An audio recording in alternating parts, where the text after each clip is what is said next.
សួស្តីបងប្អូនទាំងគ្នាថ្ងៃនេះមកជួបជាមួយ admin Thera ទៀតហើយ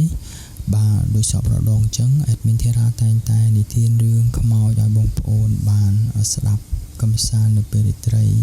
ប៉ុន្តែថ្ងៃនេះ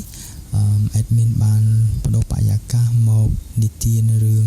បែបស្នេហាវិញប៉ុន្តែស្នេហានេះវាមិនមែនជាលក្ខណៈ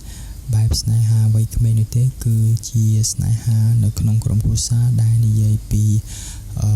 បុរសម្នាក់និងស្ត្រីម្នាក់គាត់បានលែងលះគ្នាអញ្ចឹងហើយបុរសម្នាក់នោះក៏គាត់មានគ្រោះថ្នាក់ទៅក៏ដេកនៅក្នុងទីពេទ្យហើយប្រពន្ធរបស់គាត់នឹងក៏បានត្រឡប់មកមើលថែសារគាត់វិញអញ្ចឹងសាច់រឿងទាំងមូលមកតាមដានស្ដាប់ជាមួយនឹង admin Thera ទាំងអស់គ្នាបាទមានបុរសម្នាក់អាយុ50ឆ្នាំបានជួបនឹងឧបទ្ទវហេតុគ្រោះថ្នាក់ចរាចរណ៍មួយត្រូវក្បាលបាត់បង់ស្មារតីមិនដឹងខ្លួនហើយក៏ឆ្លងកាត់ការព្យាបាលនិងការវះកាត់ជាច្រើនដងផងដែរប៉ុន្តែគ្មានឃើញបានទូស្បោយអ្វីបន្តិចណាសោះក៏បន្តសម្រាកដោយមិនដឹងខ្លួនយ៉ាងនេះក្នុងមន្ទីរពេទ្យអាការៈរបស់គាត់ដើម្បីជាមនុស្សរុក្ខជាតិអញ្ចឹងគ្មានការចងចាំគ្មានវិញ្ញាណនិងមិនស្គាល់អ្នកផ្ទះមិនអាចនិយាយស្ដីបានពេលហូបបាយត្រូវការអ្នកបញ្ចុកសូម្បីតែបត់ដៃបត់ជើងក៏មានការលំបាកដែរព្រោះអ្នកនេះមានម្ដាយវ័យចំណាស់អាយុ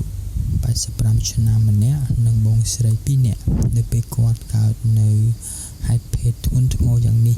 ម្ដាយរបស់គាត់គ្មានលទ្ធភាពនឹងជួយមើលថែគាត់បានទៀតទេព្រោះគាត់មានវ័យចំណាស់ទៅហើយរីឯបងស្រីទាំងពីររបស់គាត់ក៏មានជីវភាពនិងក្រុមគ្រួសាររបស់ខ្លួនក៏មានការពិបាកមកមើលរសារគាត់ផងដែរកាលពីមុនបុរសម្នាក់នេះគាត់ចូលចិត្តលេងល្បែងចាក់ឆ្នោតមិនដែលយកចិត្តទុកដាក់នឹងក្រុមគ្រួសាររបស់គាត់អ្វីបន្តិចនោះទេគាត់គិតតែពីការសប្បាយរបស់គាត់នៅខាងក្រៅតែប៉ុណ្ណោះក្រោយរៀបការបាន15ឆ្នាំគ្មានសល់លុយកាក់មួយសេនជាប់នឹងខ្លួនសោះឡើយប្រពន្ធរបស់គាត់តែងតែជួយដាស់តឿនគាត់តែគាត់មិនស្ដាប់ពួកគាត់ក៏មានការឆ្លោះប្រកែកគ្នាទៅរហូតដល់មានការលែងលះគ្នាទៀតផងនៅឆ្នាំគាត់អាយុ45ឆ្នាំនោះពួកគាត់ក៏បានលែងលះគ្នាតែម្ដងទៅប៉ុន្តែពួកគាត់មានកូនម្នាក់អាយុ7ឆ្នាំដើម្បីកូនរស់ក្នុងបរិយាកាសគ្រួសារមួយល្អនោះត្បិតតែពួកគេលែងលះគ្នាក៏ពិតមែនពួកគាត់ក៏ពុំបានឲ្យកូនដឹងពីរឿងនេះដែរនៅតែស្នាក់នៅជាមួយគ្នាធម្មតាអញ្ចឹងនេះពិតជាក្រុមគ្រួសារល្អមែនទែនទោះបីពួកគាត់លែងលះគ្នាក៏ដោយប៉ុន្តែពួកគាត់ទាំងពីរនាក់គឺនៅជាមួយគ្នាដើម្បីឲ្យកូនគាត់បានមានន័យថាមានភាពកក់ក្ដៅនៅក្នុងក្រុមគ្រួសារគ្នានេះដែលជាប្រពន្ធបានទទួលដឹងគាត់គ្រោះថ្នាក់ចរាចរណ៍នេះហើយក៏ប្រញាប់មកមន្ទីរពេទ្យមើលគាត់ភ្លាមនៅពេលគ្រូពេទ្យប្រាប់គាត់ពីអាការៈរបស់ប្រុសនោះរួចមកគាត់មានអារម្មណ៍តក់ស្លុតខ្លាំងណាស់យំមិនឈប់សោះឲ្យតែបុរសនោះនៅរស់កូនរបស់គាត់គឺនៅតែមានឪពុកគាត់និងបុរសម្នាក់នោះជាប្តីប្រពន្ធគ្នាជាង10ឆ្នាំទៅហើយគឺពិតជាមិនដាច់ចិត្តឃើញគាត់នៅដេកស្ដោកស្ដឹងគ្មានវិចារណញ្ញាណដោយមិនមានអារម្មណ៍ប្រតិកម្មដូចជារុក្ខជាតិនៅលើការ៉េអ្នកជំងឺយ៉ាងនេះទេបុរសម្នាក់ដែលធ្លាប់តែរស់នៅរស់រវើកស្រាប់តែប្រែទៅជាស្ងៀមត្រឹងមួយកន្លែងដូច្នេះទេដូចនេះគាត់ក៏សម្រេចចិត្តនៅមើលថែរក្សានិងចេញថ្លៃព្យាបាលអតីតស្វាមីរបស់គាត់ម្នាក់នេះហើយពេលវេលាពិតជាកន្លងទៅយ៉ាងឆាប់រហ័សមែន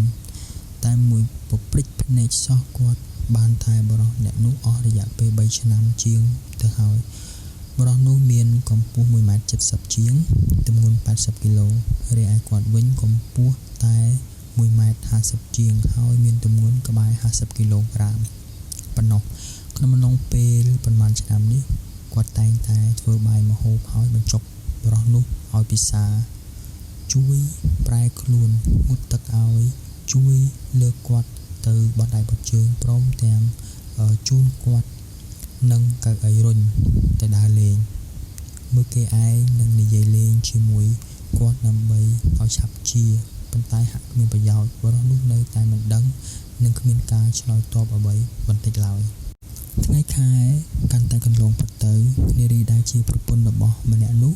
ក៏ចាប់ផ្ដើមស្រឡាញ់បរិសុទ្ធម្នាក់នោះវិញកាលពីមុនបរិសុទ្ធនោះតែងតែដើរលេងក្រៅនឹងសូវដែលបានចូលផ្ទះទេបើត្រឡប់មកដល់ក្នុងផ្ទះលើកណាក៏ឧស្សាហ៍ឆ្លោះប្រកែកគ្នាជាមួយនឹងប្រពន្ធដែរហើយក៏មិនសូវខ្វល់ពីសុខទុក្ខក្នុងក្រុមគ្រួសារយ៉ាងម៉េចទៅទៀតមកដល់ឥឡូវនេះបរិសុទ្ធនេះថ្ងៃណាក៏នៅក្បែរប្រពន្ធគាត់ជានិច្ចបើកភ្នែកធំសម្លឹងមើលប្រពន្ធរបស់ខ្លួននិយាយស្ដីហើយក៏មិនដែលឆ្លើយតបនឹងតមាត់នឹងប្រពន្ធគាត់ទៀតដែរគឺបីដូចជាកុំក្មេងដែលស្ដាប់បង្គាប់ម្នាក់អញ្ចឹងជីវិតរបស់បរិសុទ្ធនោះរស់យ៉ាងនេះឯងក្នុងដៃរបស់ប្រពន្ធគាត់ទោះជាយ៉ាងក្ដីប្រពន្ធគាត់នៅតែព្យាយាមធ្វើចលនាឲ្យគាត់បញ្ចុកថ្នាំព្យាបាលនិងនិយាយជាមួយគាត់ជារៀងរាល់ថ្ងៃមិនដែលអាខានឡើយប្រពន្ធគាត់គិតថាបើទោះជាមនុស្សក្នុងពិភពលោកទាំងមូលនេះគ្មាននរណារវល់ជាមួយគាត់ក៏មានប្រពន្ធគាត់ម្នាក់នេះនៅកំដរក្បែរគាត់អស់មួយជីវិតដែរមានថ្ងៃមួយបុរសនោះស្រាប់តែបានធូរស្បើយខ្លះអាចនិយាយបានពាក្យមួយម៉ាត់ដូចជារាប់លេខ1ដល់10ជាដើមមិនយូរប៉ុន្មានក៏ចាប់អាចញ៉ាំបានដោយខ្លួនឯងមួយប៉ុន្តែមានលក្ខណៈដូចជាក្មេងអាយុត្រឹម 2-3 ឆ្នាំប៉ុណ្ណោះការចងចាំគឺទទេស្អាតនៅពេលប្រពន្ធគាត់និយាយស្ដីទៅរកគាត់បានតែសម្លឹងហើយញញឹមទៅកាន់ប្រពន្ធគាត់ប៉ុណ្ណោះមានពេលខ្លះពេលប្រពន្ធគាត់រុញគាត់ដើរលេងនៅខាងក្រៅមានគេនិយាយថាប្រពន្ធគាត់ទៅចោលគាត់ហើយលែងត្រូវការគាត់ទៀតហើយគាត់ខឹងខ្លាំងណាស់ហើយក៏និយាយថាកុំទៅនៅតាមផ្លូវពួកគាត់ធ្វើដំណើរត្រឡប់មកផ្ទះវិញដោយរាល់ដងស្រាប់តែមានបរិសុទ្ធបិទមុខ2នាក់លេចខ្លួនចេញមកកាន់កូនកំបិតម្នាក់មួយនៅក្នុងដៃសម្រិតពួកគាត់ថាបើចង់រស់ឆាប់ប្រគល់លុយនិងទ្រព្យសម្បត្តិមានតម្លៃទាំងអស់ឲ្យពួកយើងភ្លាមមកពេលពួកចៅទាំង2នាក់នោះដើរសម្ដៅចូលមកជិតពួកគាត់ប្រពន្ធគាត់ក៏ស្រែកខ្លាំងថាមានចៅប្លន់ស្រាប់តែបរិសុទ្ធនោះក្រោកឈរពីកៅអីរុញនោះឈប់ពីមុខដើម្បីការពារប្រពន្ធគាត់បន្ទាប់មកក៏មានមនុស្សឯទៀតសម្ដៅមកពួកចៅទាំង2នាក់នោះក៏រត់បាត់ទៅរីឯបុរសនោះឈរមិននឹងប៉ុន្តែក៏នៅតែព្យាយាមឈរឲ្យប្រពន្ធគាត់យ៉ាងជាប់ខ្លាចពួកចៅនោះត្រឡប់មកធ្វើបាបប្រពន្ធគាត់ទៀតបើទោះជាគាត់ឈរមិនបានយូរយ៉ាងណាក៏ដោយក៏គាត់ត្រូវតែការពារនារីដែលគាត់ស្រឡាញ់ឲ្យបានដែរពេលឃើញដូច្នេះប្រពន្ធរបស់គាត់ក៏យំអោបគាត់យ៉ាងណែនវិញដែរដោយឃើញបរិសុទ្ធនោះមានការលំបាកយ៉ាងណានៅតែខំការពារគាត់គឺពិតជាសប្បាយចិត្តណាស់មនុស្សប្រុសកើតមកពីកំណើតគឺដើម្បីការពារមនុស្សស្រីក្នុងគ្រួសាររបស់ខ្លួនចឹងឯងនៅទីបំផុតប្រពន្ធគាត់បានចំណាយអស់រយៈពេល4ឆ្នាំឲ្យគាត់ក្លាយជាមនុស្សប្រុសដែលមានការទទួលខុសត្រូវចំពោះគ្រួសារនិងក្លាយជាបុរសពិតប្រាកដវិញហើយបើទោះជាលើកនេះគ្រាន់តែជាការអោបមួយដែលកម្រកើតមានក្នុងអំឡុងពេលជាង10ឆ្នាំនេះក៏ដោយប៉ុន្តែអ្វីដែលគាត់ទទួលបានគឺលើសពីនេះទៅទៀតដែលគួរឲ្យគាត់រីករាយនិងចងចាំនៅសុភមង្គលនេះអស់មួយជីវិតរបស់គាត់តែម្ដងអញ្ចឹងបងប្អូន